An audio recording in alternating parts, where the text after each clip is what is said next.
So, I did not get the business. And that was no sweat off of my back. That's no sweat off my back. When I mentioned service agreement, when I mentioned the whys,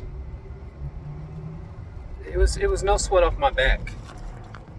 And I went to I saw a pool guy at the store, and I asked him. I said, "Do you make your guys sign service agreements or contracts?"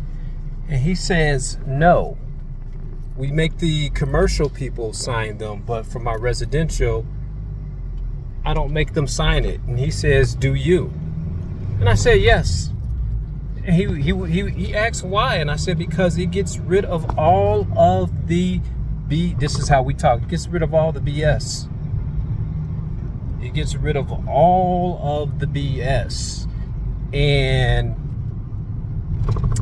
he said, "Yeah, that's kind of true." I said, "It gets rid of all the BS." Even though he had mentioned that it scares people, are kind of scared of contracts or service agreements.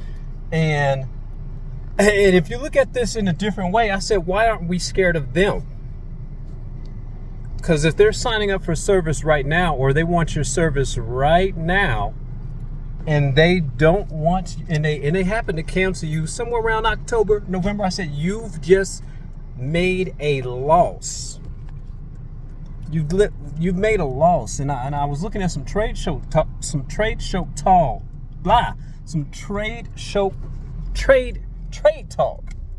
blah, blah, blah, trade talk.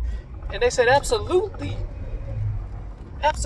come in there with a service agreement, because it's going to set apart the professionals from the non-professionals.